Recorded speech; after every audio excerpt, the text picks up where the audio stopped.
Qual é o preço da traição? Para Alexandre Valente, era nada.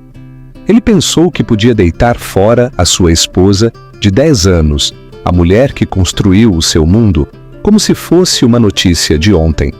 Pensou que podia exibir a sua nova modelo, mais jovem, Sara, no evento mais exclusivo do ano, a grande gala da Fundação das Artes de Lisboa, e chamar-lhe uma vitória.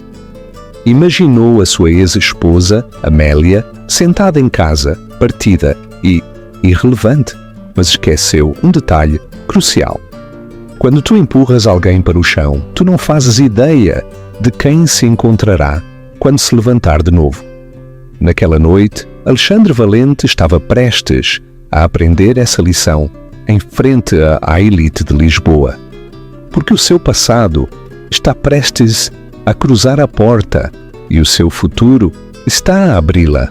Antes de te imergires nesta história de vingança e triunfo, assegura-te de subscreveres o nosso canal para não perderes nenhuma das nossas narrativas. O ar no sótão, com vistas para o Jardim da Estrela, estava carregado com um aroma de perfume caro e uma arrogância latente. Alexandre Valente ajustou as lapelas de seda do seu fato Brioni a capturar o seu reflexo na janela do chão ao teto. As luzes da cidade cintilavam lá embaixo, um reino em expansão que ele sentia que finalmente estava pronto para governar. "O que é que tu achas?" perguntou, embora não fosse uma pergunta. Era uma exigência de afirmação. Sara Miranda, recostada no sofá de couro branco, levantou o olhar do seu telemóvel. O seu vestido era um testemunho do recente bônus de Alexandre, um Balenciaga vermelho fogo e sem costas, que se agarrava ao seu corpo tonificado. "Como 1 milhão de euros, meu amor", respondeu ela. "Não, como 1.000 milhões", sorriu ele, um brilho de dentes perfeitamente esculpidos. Alexandre gostava do som disso. Era aspiracional. Por agora, ele era um vice-presidente sênior na capital de vanguarda, uma respeitável empresa de capital privado. Mas a respeitabilidade não era o objetivo. A dominação era-o. E naquela noite, a gala da Fundação das Artes era a sua coroação. "Este vestido é tudo, Alexandre. Eu vou ser a conversa da festa", disse Sara a levantar-se para dar uma volta. "Nós vamos ser a conversa da festa", a corrigiu ele com voz suave mas firme. Ele aproximou-se e colocou as suas mãos na cintura dela. "Este é o nosso debut. O mundo precisa de ver o novo Alexandre Valente, o verdadeiro Alexandre Valente." A parte não dita flutuava no ar, não o Alexandre e a Amélia Valente. O divórcio tinha se finalizado há 6 meses, mas o sabor amargo ainda persistia na sua boca. Não de arrependimento, mas de aborrecimento. O processo tinha sido uma seca, um tedioso desvendamento de uma vida que se lhe tinha tornado pequena. Eles tinham estado juntos durante 10 anos, desde a universidade. Ele agora a via como um passado, uma fotografia a preto e branco, na sua nova vida a cores. Ele recordava-a sempre com roupa prática, o cabelo apanhado, as mãos sujas de carvão ou tinta dos seus passatempos. Ela tinha sido uma estudante de arquitetura quando eles se conheceram, cheia de paixão. "Eu quero desenhar espaços que respirem", ela costumava dizer. Mas a sua ambição tinha sido discretamente guardada, ano após ano, para apoiar a dele. Ela tinha gerido o seu lar, organizado os seus jantares de trabalho, revisto os seus relatórios e celebrado as suas promoções como se fossem dela. Ela tinha sido a esposa corporativa perfeita, o andaime que lhe permitiu construir a sua carreira. E como todo o andaime, estava destinada a ser desmantelada uma vez que a estrutura estivesse completa. A última discussão repetiu-se na sua cabeça, uma cena que ele tinha editado para a sua própria conveniência. Tu já nem sequer me vês, Alexandre, tinha dito a Amélia, com a voz a tremer, mas sem se partir. Ela estava de pé na cozinha do seu antigo apartamento, o que ela mesma tinha meticulosamente renovado. Eu vejo-te, Amélia. Eu simplesmente acho que nós já não queremos as mesmas coisas. Ele tinha respondido com frieza a olhar para o seu relógio. Ele tinha uma reserva para jantar com a Sara. O que é que eu quero que é assim tão diferente? Tinha perguntado ela com os olhos suplicantes. Tu estás contente com esta casa, os teus pequenos projetos de arte? O meu mundo está a ficar maior. Eu preciso de alguém que consiga acompanhar o meu ritmo. Ele tinha convenientemente omitido a parte em que ela tinha encontrado os recibos do hotel, a lingerie que ele não lhe tinha comprado a ela, as fotos sorridentes dele e da Sara numa viagem de negócios ao Algarve. Ele tinha enquadrado a narrativa para si mesmo e para os seus poucos amigos em comum que restavam como uma separação consciente, uma divergência de caminhos. Ele estava a voar em direção à estratosfera. Ela contentava-se em ficar em terra. Tu achas que ela vai saber o que se passa esta noite? Perguntou a Sara, a tirá-lo do seu devaneio. Ela estava a aplicar uma última camada de batom vermelho rubi. Alexandre gozou. Quem? A Amélia? Deus, espero que sim. Espero que alguém lhe envie um link para uma coluna de mexericos. Talvez assim ela entenda o que perdeu. Ele imaginou-a no seu pequeno apartamento no bairro de Alfama, provavelmente a desenhar algo que ninguém veria, ou a ler um livro. A imagem encheu-o com uma satisfatória sensação de superioridade. Ele tinha ganho. Pronta para irmos? Ele ofereceu-lhe o seu braço. Pronta para fazermos uma entrada? Ronronou a Sara pegando no braço dele. Enquanto o elevador descia, Alexandre sentiu uma onda de adrenalina. A gala não era apenas uma festa. Era um campo de batalha de influência e perseção. Era onde se sussurravam negócios com champanhe e as fortunas se mediam pelo corte de um fato ou os quilates de um diamante. Naquela noite com a Sara no seu braço, ele não só estava a participar. Estava a fazer uma declaração. Ele era poderoso, ele era desejável e ele estava livre do passado tranquilo e modesto que era a sua primeira esposa. Ele era completa e felizmente ignorante do facto de que o andaime, uma vez retirado, pode revelar uma obra-prima que estava escondida à vista de todos e que as obras-primas, ao contrário dos edifícios novos e reluzentes, são intemporais e não têm preço. O que tu farias no lugar da Amélia? Procurarias a vingança ou simplesmente seguirias em frente? Deixa-nos os teus comentários. A grande gala. A Escalade Preta parou na grande entrada, iluminada por holofotes do Museu Nacional de Arte Antiga. Um rio de veículos de luxo fluía à sua volta, a depositar a alta sociedade de Lisboa numa macia passadeira vermelha que serpenteava pelos icônicos degraus. O ar estalava com o flash das câmaras e o baixo murmúrio de uma agitação excitada. É hora do show! Sussurrou Alexandre a apertar a mão da Sara. Um assistente uniformizado abriu-lhes a porta e eles saíram para o ar fresco do outono. Os paparazzi, inicialmente focados numa atriz de Hollywood à frente deles, viraram algumas lentes para eles. Alexandre ajeitou a gravata de laço, um movimento praticado de importância casual. Guiou a Sara para o frente com a sua mão colocada possessivamente na parte inferior das suas costas. Ela fez a sua parte perfeitamente, a sorrir de forma deslumbrante, a inclinar a cabeça de uma certa forma. Uma sereia escarlate. Eles eram uma visão de sucesso moderno, o financeiro elegantemente vestido, e a sua bela e jovem companheira. Alguns fotógrafos gritaram: "Por aqui, um grande sorriso!" Eles sabiam que ele era da capital de vanguarda, uma firma com bolsos fundos e uma reputação em ascensão. Valiam umas quantas fotos. Lá dentro, o grande salão tinha se transformado num paraíso etéreo.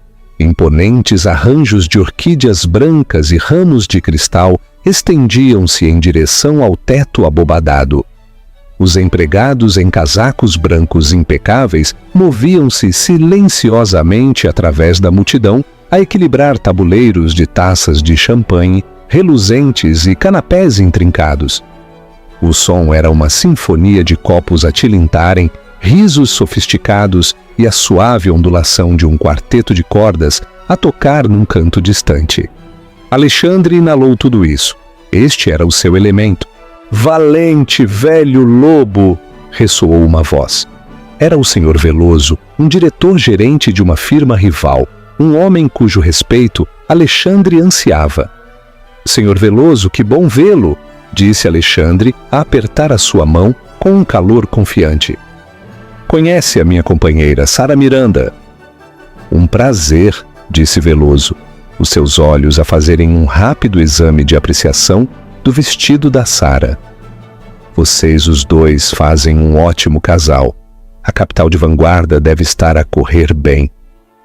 "Não me posso queixar", disse Alexandre com um encolher de ombros modesto que era exatamente o oposto. Enquanto se embrenhavam mais na multidão, Alexandre sentiu o efeito da sua chegada. Ele viu os olhares, os sussurros atrás das mãos. Ele viu algumas das esposas dos seus colegas a olharem para a Sara de cima a baixo, com uma mistura de inveja e desdém, o que ele achou particularmente divertido. Ele viu a senhora da coluna de mexericos mais notória da cidade a tomar nota mental da sua presença. Perfeito. Pela manhã, a sua foto estaria na página 6, a cimentar o seu novo estatuto. Ele era um conquistador a desfrutar dos seus despojos. Ele guiou a Sara em direção ao salão principal, a fazer questão de parar e conversar com todos os que importavam. Ele era charmoso, espirituoso e totalmente magnético. Ele apresentou a Sara não só como a sua companheira, mas com pequenos detalhes. A mente brilhante do marketing por trás, a mulher com um gosto e estilo impecáveis, dando-lhe um verniz de substância. Ele sentiu que isso se refletia bem nele. "Eu estou tão contente por termos vindo", sussurrou-lhe a Sara, com os olhos bem abertos pelo glamour de tudo. "Este é um mundo diferente. Acostuma-te", disse ele suavemente. "Este é o nosso mundo agora." O seu olhar percorreu a sala e ele sentiu uma pontada de algo que se recusou a nomear. Ele viu casais que estavam casados há décadas, homens e mulheres que tinham resistido a tempestades juntos. Ele viu o conforto natural entre eles, os sorrisos partilhados que falavam de uma profunda história. Isso lembrou-o só por um segundo de como ele e a Amélia eram nestas coisas. Ela sempre ficava por perto. A sua mão encontrava a dele numa multidão, um sinal silencioso de apoio. Ela sabia com quem falar, quem evitar, quem tinha o poder real versus a ilusão dele. Ela tinha sido a sua navegadora social. Ele afastou o pensamento. Esse era o velho Alexandre, o Alexandre dependente. Ele já não precisava de um navegador. Ele era o capitão do seu próprio barco. Depois, ele viu exatamente quem ele estava a procurar. O seu chefe, o formidável CEO da capital de vanguarda, o Sr. Souza, de pé com um pequeno grupo perto da exibição, do leilão silencioso. O Sr. Souza era um titã da indústria, um homem cuja aprovação podia fazer ou desfazer carreiras. "Espera aqui, Sara", ele instruiu, entregando-lhe uma taça de champanhe. "É hora de apresentar os meus respeitos." Ele aproximou-se, pondo a sua cara mais séria e ambiciosa. Senhor Souza, uma noite maravilhosa. O Senhor Souza virou-se, a sua expressão neutra. Valente, ainda bem que vieste. A firma precisa de estar representada. Ele não apresentou Alexandre aos homens com quem ele estava. Um jogo de poder subtil, mas claro. Claro, senhor, é o evento da temporada, disse Alexandre a tentar abrir caminho na conversa. A propósito, essa nova aquisição no setor tecnológico foi uma jogada mestra. Os números parecem ainda melhores do que o previsto. O senhor Souza assentiu secamente. Nós estamos satisfeitos. A sua atenção já estava a divagar. A conversa claramente tinha terminado. Ligeiramente rejeitado, mas não dissuadido, Alexandre retirou-se. Não importava. A sua presença tinha sido notada. Ele juntou-se a Sara, o seu ego ainda completamente inflado. Ele tinha a mulher bonita, o trabalho de alto poder, o futuro brilhante. Ele era intocável. Foi então que a atmosfera no grande salão começou a mudar. Não foi barulhento nem repentino. Foi uma mudança subtil na pressão, como o ar antes de uma tempestade. O murmúrio da multidão aquietou-se e depois começou a inchar de novo, mas com um tom diferente. As cabeças viraram-se não num exame geral da sala, mas numa direção específica, em direção à grande entrada. Uma onda de silêncio concentrado estendeu-se da porta para dentro. Os fotógrafos, que tinham estado preguiçosamente a tirar fotos da multidão, de repente apressaram-se para a passadeira vermelha, os seus flashes a dispararem num bombardeamento frenético e contínuo. — O que é que se passa? — perguntou a Sara, a levantar-se na ponta dos pés para ver por cima da multidão. — Chegou uma estrela de cinema? Alexandre esticou o pescoço, irritado pela interrupção, e viu a razão da comoção. Um carro. Não uma Escalade ou um Bentley, mas um raro, impossivelmente elegante Ferrari SF90 Straddle, um fantasma de carro multimilionário, tinha parado. Era o tipo de veículo que anunciava não só riqueza, mas uma estratosfera de existência diferente. Um porteiro, parecendo nervoso e excessivamente diferente, apressou-se a abrir a porta do passageiro. Alexandre observou, levemente curioso. Quem poderia atrair este tipo de atenção? E depois ele viu-a. Uma mulher emergiu do carro. A multidão entre eles separou-se por um momento, a criar uma vista perfeita e desobstruída da entrada do salão de baile até aos degraus principais. Por uma fração de segundo, o seu cérebro recusou-se a processar a imagem. Era como ver um fantasma, mas um fantasma reimaginado por um mestre artista. Era a Amélia, mas não era a Amélia que ele conhecia. Não era a mulher de sapatos práticos e casacos tranquilos. Aquela mulher usava um vestido de seda azul noite, uma criação personalizada da Schiaparelli, que parecia derramar-se sobre a sua figura, a brilhar debaixo das luzes. Era elegante, audaz e totalmente impressionante. O seu cabelo, outrora apanhado, agora estava penteado em ondas soltas e glamorosas que caíam em cascata sobre os seus ombros nus. À volta do seu pescoço havia um colar de safiras e diamantes que não só brilhava, resplandecia a capturar a luz de todas as direções. A taça de champanhe de Alexandre de repente sentiu-se pesada na sua mão. A sua boca secou, e a pergunta da Sara de antes ressoou na sua mente, um escárnio cruel de um universo que de repente se inclinava selvagemente no seu eixo. — Tu achas que ela vai saber o que se passa esta noite? Ela não só tinha sabido, ela tinha chegado.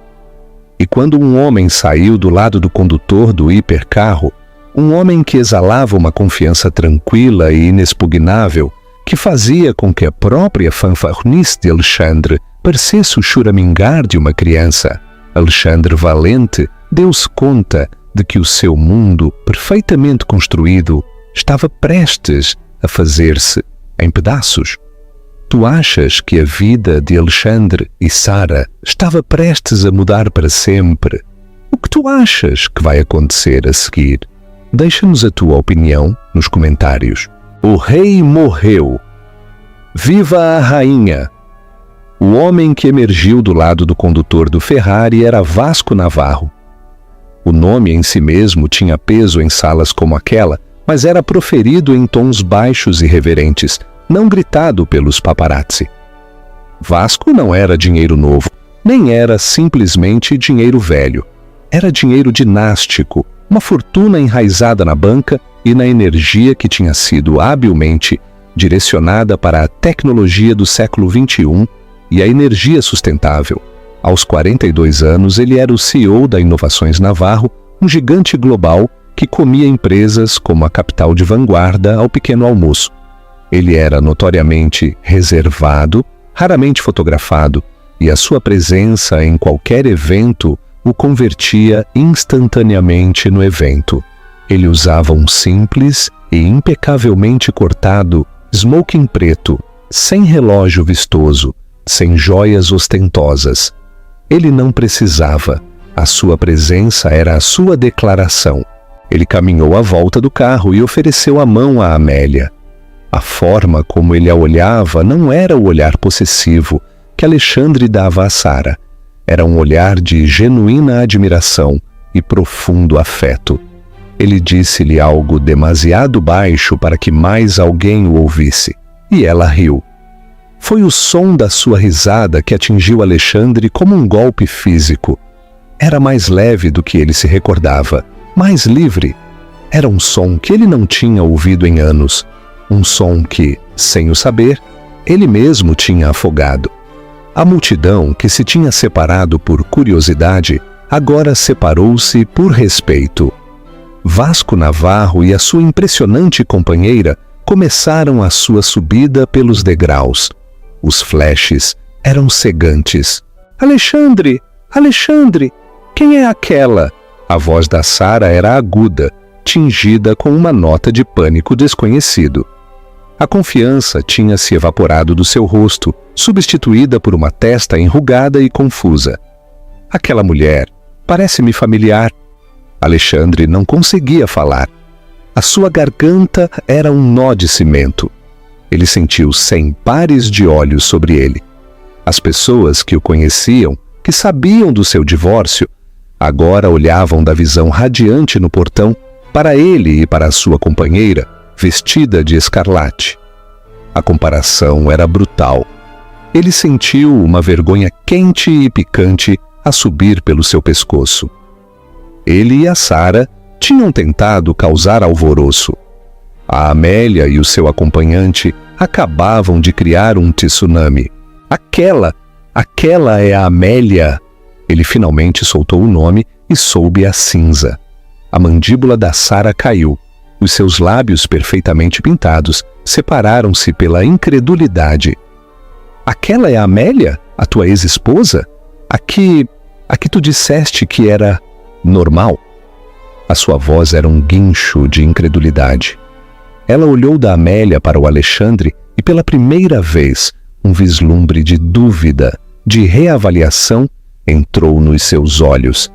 A Amélia e o Vasco pararam no topo dos degraus. Ele a guiou com um leve toque no seu cotovelo.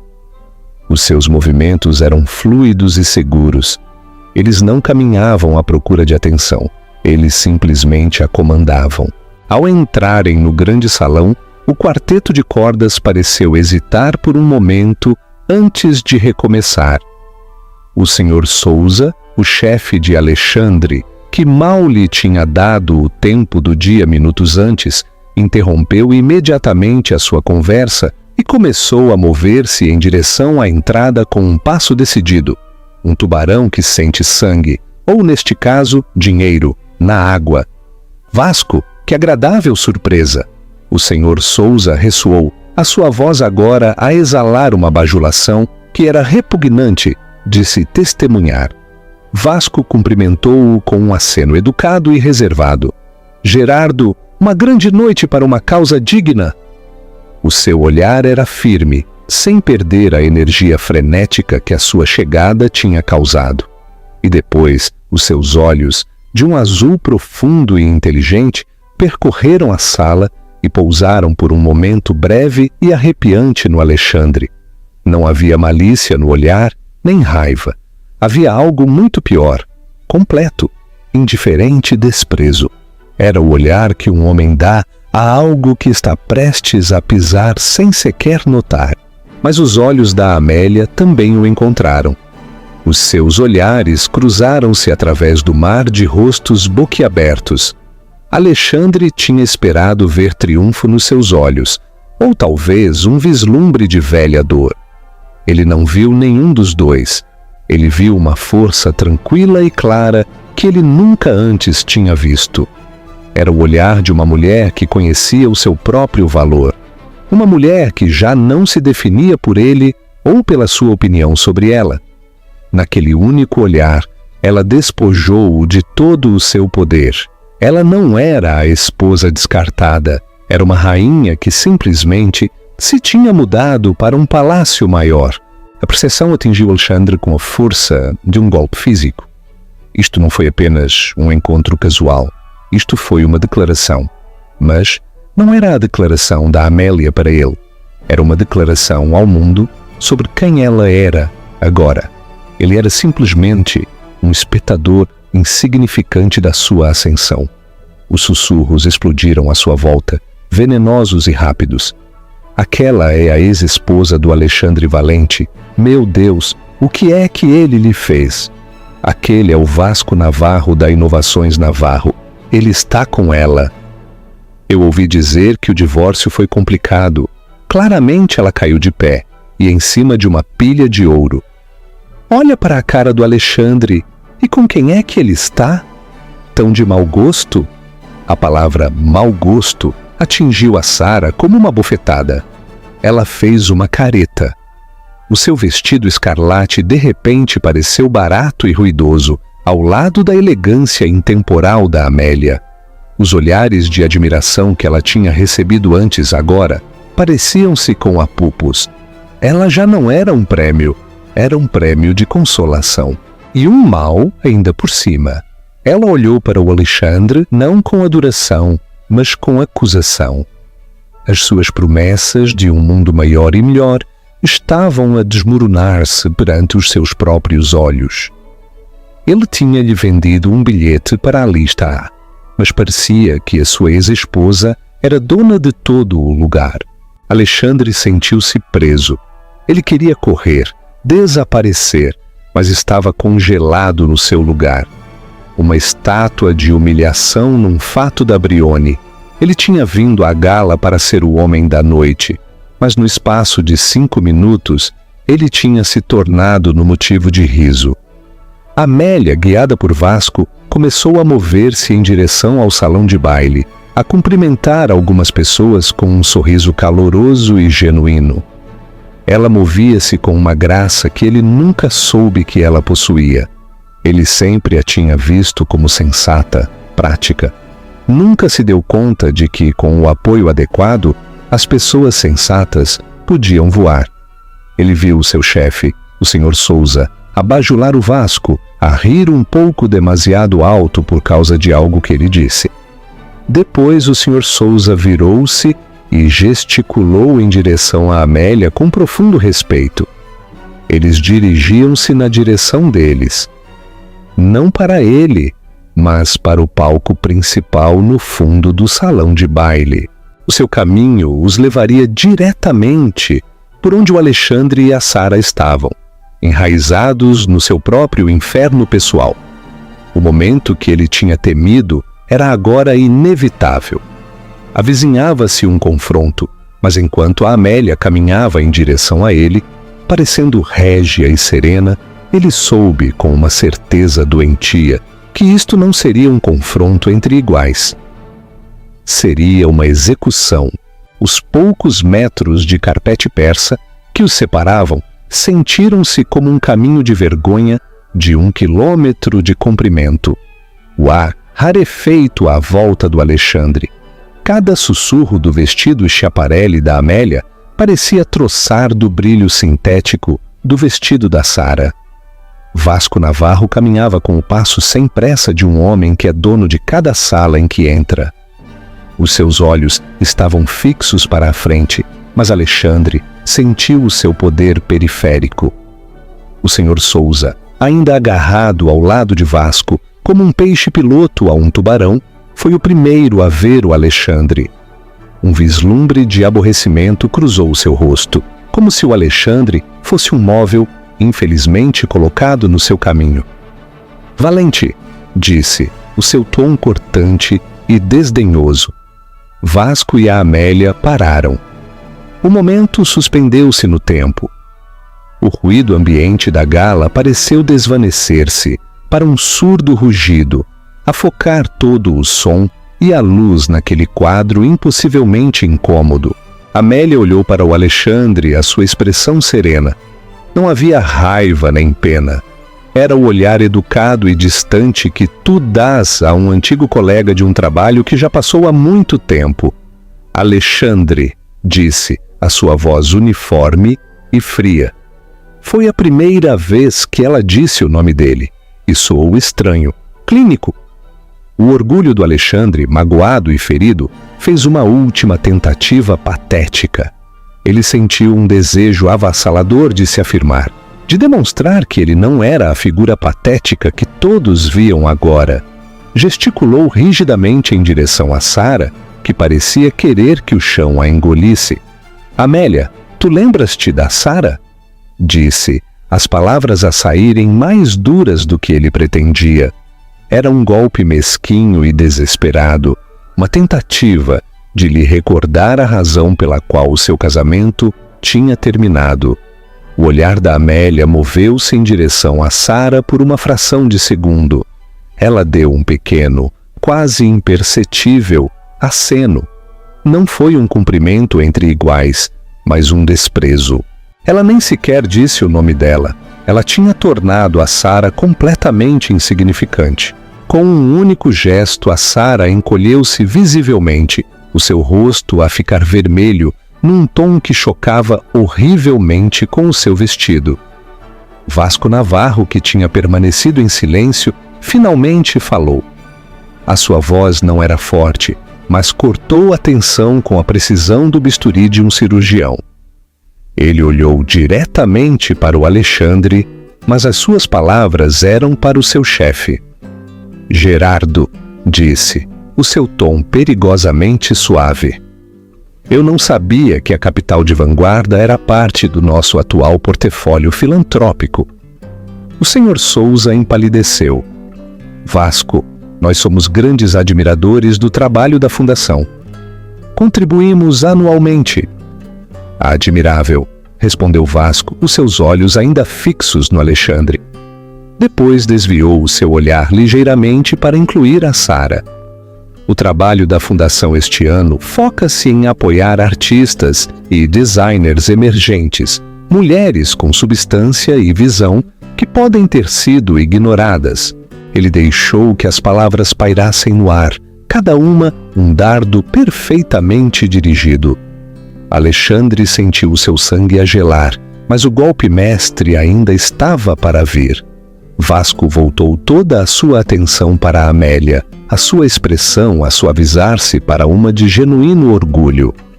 Ele pousou uma mão suavemente nas costas dela. "Mas as apresentações estão em ordem", disse, a sua voz agora a projetar-se ligeiramente para que os que estavam perto o ouvissem. "Gerardo, eu não creio que te tenham apresentado formalmente a minha noiva." Um arfar, um suspiro, uma respiração coletiva foi audível entre os convidados circundantes. "Noiva!" A palavra detonou no centro da sala. Isto não era uma aventura, não era um ressalto, era um compromisso de um dos homens mais evasivos e poderosos do mundo. Os olhos do Sr. Souza incharam, depois estreitaram-se numa perseção frenética e nascente. Ele olhou do rosto sereno da Amélia para o horrorizado do Alexandre. "O cálculo profissional estava a acontecer na sua cabeça à velocidade da luz. Alexandre Valente, o seu arrogante e presunçoso vice-presidente, tinha descartado uma mulher que agora estava inextricavelmente ligada a um projeto de 50 milhões de euros com Vasco Navarro. Um homem com quem o Sousa tinha estado a tentar conseguir uma reunião durante mais de um ano. A humilhação foi absoluta. Foi uma aniquilação pública, profissional e pessoal.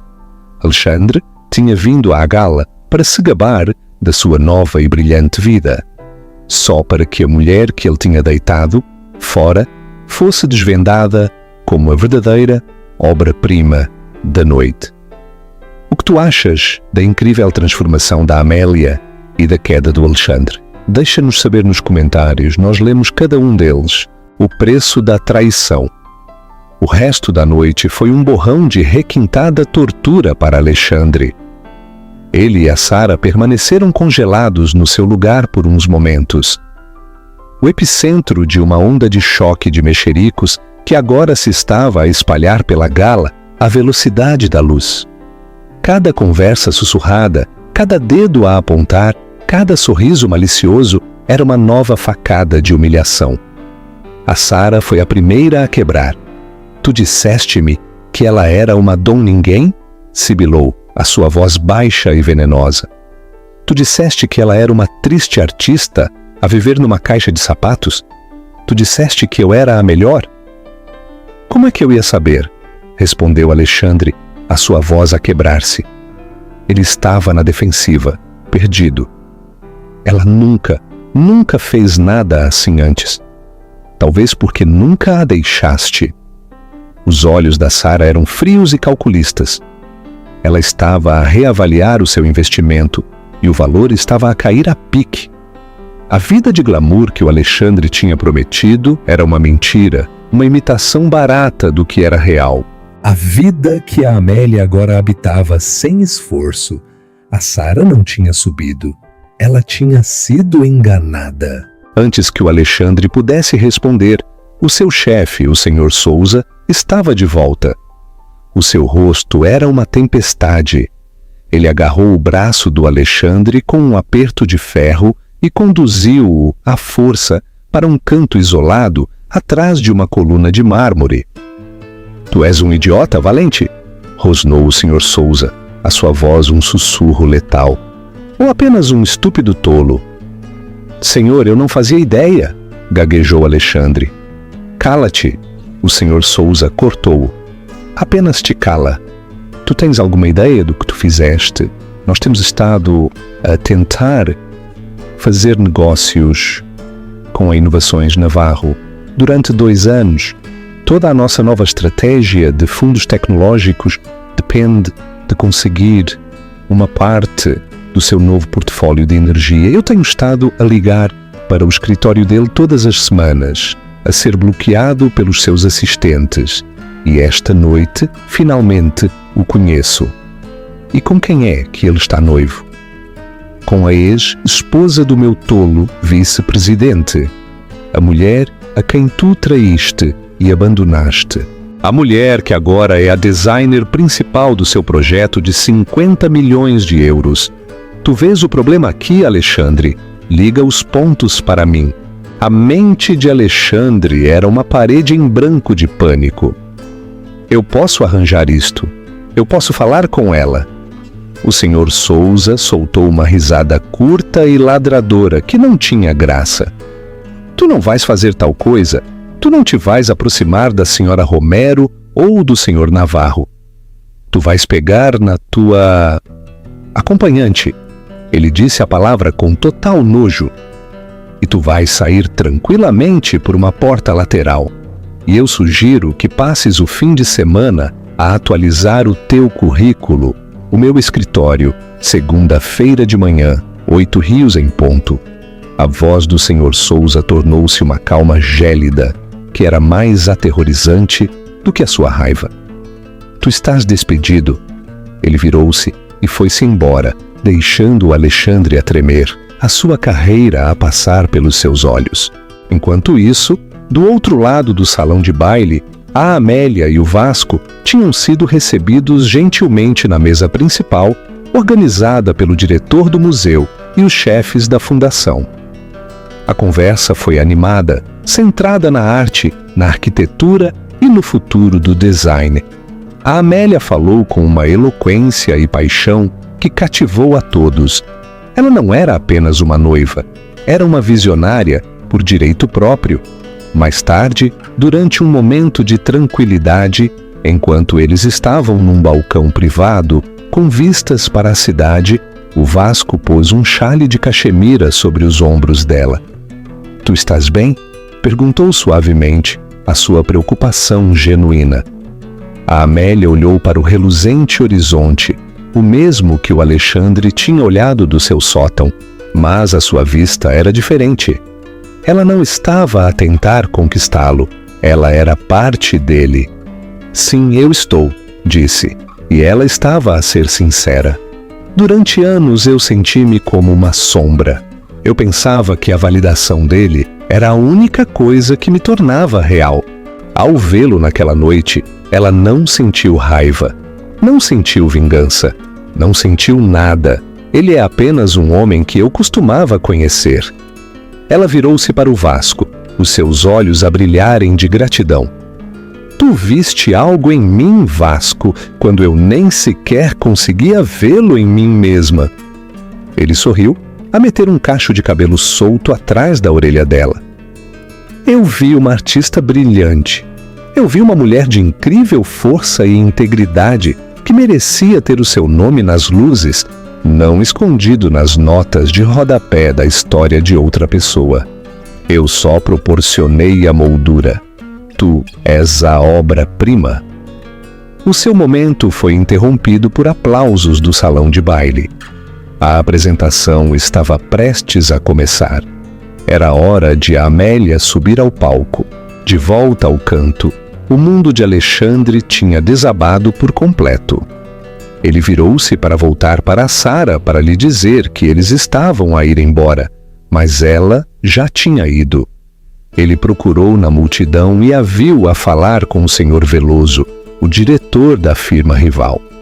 Ela ria-se de algo que ele disse, a colocar uma mão delicada no braço dele.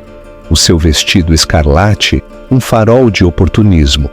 Ela já tinha cortado as suas perdas e estava a procurar o seu próximo investidor. Derrotado, Alexandre tropeçou em direção a uma saída lateral, a ignorar os olhares curiosos e compassivos. Enquanto ele abria a porta para o ar frio da noite, o som de aplausos ressoou do salão de baile, seguido pela voz clara e segura do diretor do museu. "E agora eu tenho a grande honra de dar as boas-vindas ao palco, ao gênio criativo por trás da nova ala, a única e inigualável Amélia Romero." Alexandre não olhou para trás. Ele não o conseguia suportar. Ele tinha entrado na gala a pensar que era o rei da sua própria história, só para se tornar numa nota de rodapé na dela, a conclusão e a redenção. 2 semanas depois, a cidade ainda estava cheia de rumores. As páginas da sociedade e as revistas de arquitetura estavam cheias de elogios pela ala Navarro. Amélia Romero era o tópico de conversa da cidade, elogiada não como a noiva de um multimilionário, mas como um novo talento formidável no mundo do design.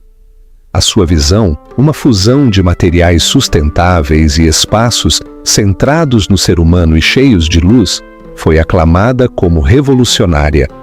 Amélia encontrava-se no meio de um espaçoso loft, banhado pelo sol no bairro de Alfama, que agora servia como a sede do estúdio de design Romero.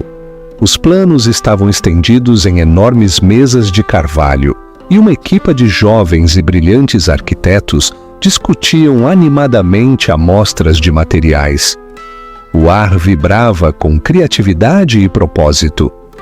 Este era o seu mundo, um mundo que ela tinha construído das cinzas da sua velha vida. O seu telemóvel vibrou. Era uma mensagem do Vasco. "A pensar em ti, não trabalhes demasiado. O mundo pode esperar um dia pelo seu próximo edifício bonito. Ela sorriu. A relação deles era um porto tranquilo na sua nova e ocupada vida. Ele nunca a ofuscava, nunca competia com ela. Ele simplesmente celebrava o seu sucesso, encontrando tanta alegria nele como ela. Ele era um companheiro, não um dono. Houve uma suave batida na porta do seu escritório. A sua assistente, uma jovem astuta chamada Clara, espreitou lá para dentro. Senhora Romero, começou. Há um homem aqui. Ele tem uma carta para a senhora. Ele insiste em dar-lhe-a pessoalmente. A Amélia levantou o olhar, irritada pela interrupção. Eu estou ocupada, Clara. Que ele a dê a ti. Eu tentei, senhora, disse a Clara, a sua voz a ficar mais baixa. É o Alexandre Valente. Amélia congelou. O nome sentiu-se como uma relíquia de outra era, um fantasma na festa. Ela não o tinha visto nem ouvido desde aquela noite. Ela tinha ouvido os sussurros de que ele tinha sido forçado a vender o sótão, que ele vivia num pequeno apartamento alugado num bairro menos elegante. Que ele era um consultor, o eufemismo universal para estar desempregado. Um nó frio de pavor formou-se no seu estômago. Uma parte dela queria dizer à Clara para que a segurança o tirasse. Mas a curiosidade e talvez o último fio persistente de uma história partilhada venceu. Está bem, deixa eu entrar. Alexandre entrou no escritório. A mudança foi chocante. O fato da Brione impecavelmente cortado tinha ido, substituído por um blazer barato e mal ajustado. A arrogância tinha desaparecido, substituída por um olhar desesperado e atormentado nos seus olhos. Ele estava mais magro, e as linhas do fracasso estavam gravadas à volta da sua boca. Ele agarrava um simples envelope branco na sua mão, como se fosse um salva-vidas. Amélia, disse, a sua voz rouca. Alexandre, respondeu ela com frieza. Ela não se levantou, não lhe ofereceu um assento. Ela permaneceu atrás da sua grande secretária, com os planos estendidos entre eles como uma barricada. O que é que tu queres? Eu queria dar-te isto, disse dando um passo em frente e colocando o envelope na borda da sua secretária. Ele não olhava para ela nos olhos. Eu só quero que tu a leias. É tudo o que eu peço. Ela olhou para o envelope, depois de volta para o seu rosto desgastado. O homem poderoso e intimidante com quem ela outrora tinha estado casada tinha se ido. Em seu lugar havia um estranho, esvaziado pelas suas próprias escolhas. Está bem, disse. Tu já me deste? Tu já podes ir? Ele levantou o olhar, um vislumbre da sua velha frustração. Nós não podemos falar durante 5 minutos? Pelos velhos tempos. Nós não temos nada para falar, disse a Amélia, a sua voz firme, mas não cruel. O nosso tempo acabou, por favor, vai-te embora. Derrotado, ele assentiu lentamente e afastou-se a arrastar os pés, como um homem com o dobro da sua idade. Amélia olhou para o envelope durante muito tempo, antes de finalmente o pegar. Dentro havia uma carta manuscrita de 2 páginas. Era uma desordem divagante e autocomplacente. Ele escreveu sobre o seu arrependimento e os seus erros, mas tudo estava envolto na linguagem de uma vítima. Ele falou da pressão do seu trabalho, de como ele se perdeu no caminho, de como ele sentia a falta da vida simples que eles costumavam ter. Nunca mencionou a Sara pelo nome, referindo-se a ela apenas como um terrível lapso de julgamento. O último parágrafo era o verdadeiro propósito da carta. Eu sei que eu não tenho o direito de te pedir nada, Amélia, mas ao ver o que tu estás a construir, isso lembra-me os sonhos que nós costumávamos partilhar. Eu estou num lugar difícil. Uma palavra tua para o Vasco, ou para qualquer um, a sério, podia mudar tudo para mim. Eu só preciso de uma segunda oportunidade. para me pôr de pé. Eu não estou a pedir caridade, só que uma porta se abra, pelo homem que eu outrora fui. E Amélia largou a carta. Uma profunda tristeza a invadiu. Não por ele, mas pela mulher que ela tinha sido. A mulher que teria acreditado nesta patética manipulação. Ele não lamentou o que ele fez. Ele lamentou que o tivessem apanhado e que ele tivesse perdido tudo. Ele não sentia a falta dela. Ele sentia a falta do que ela lhe tinha proporcionado. Naquela noite, ela mostrou a carta ao Vasco. Ele leu-a, a sua expressão indecifrável, e devolveu-a. "O que é que tu queres fazer?" perguntou simplesmente. A velha Amélia teria se sentido culpada, confessou Amélia. Ela ter-se-ia sentido responsável, teria feito a chamada. "E a que está sentada aqui agora?" Vasco incitou suavemente. Amélia olhou à volta da sua bela e tranquila casa e depois pensou na imponente estrutura que agora se erguia no museu.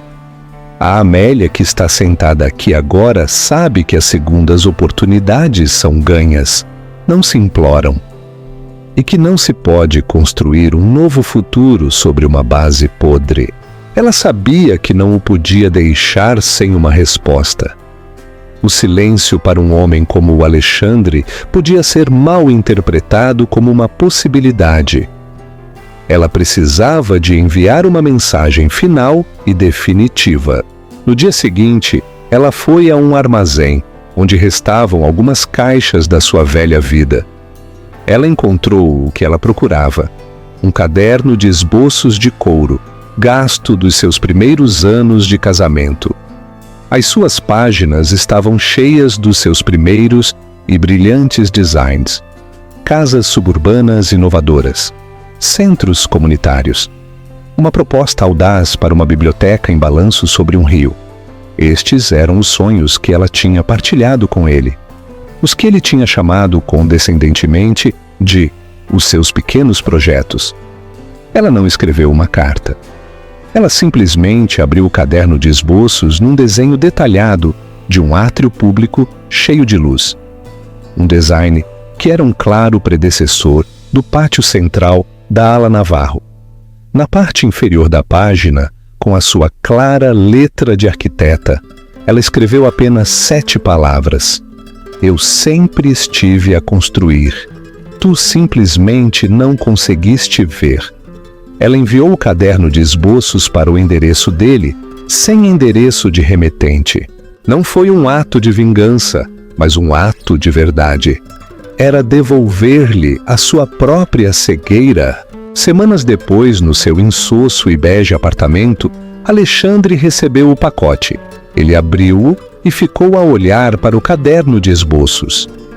Lentamente ele passou as páginas. Cada desenho um testemunho de um talento que ele tinha ignorado e ativamente descartado. Finalmente, ele a viu. Não como a sua esposa ou ex-esposa, mas como a mulher brilhante que ela sempre tinha sido. Ele afundou-se no seu sofá, com o caderno de esboços aberto no seu colo, e pela primeira vez ele não sentiu raiva nem autocompaixão. Ele sentiu o vasto e vazio peso da sua perda.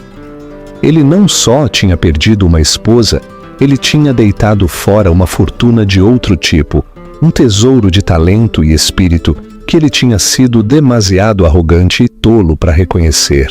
E ele soube com uma certeza que o gelou até aos ossos que ele passaria o resto da sua vida à sombra do mundo que ela estava a construir.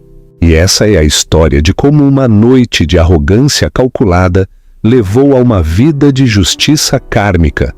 É um lembrete poderoso de que o teu valor nunca é determinado por quem tu deixas ou quem te deixa. É determinado pelo que tu constróis dentro de ti mesmo. Alexandre pensou que ele era o prêmio, mas ele era apenas o preço que a Amélia teve que pagar pela sua própria liberdade. O seu triunfo final não foi entrar com um multimilionário. Foi entrar como ela mesma, poderosa e completa. Nós esperamos que tenhas gostado desta história. Se sim, por favor, deixa um like neste vídeo e partilha-o com alguém que precise de o ouvir. E não te esqueças de subscrever e ativar o sino de notificações para que tu nunca percas outro dos nossos dramas da vida real. Obrigado por ouvires.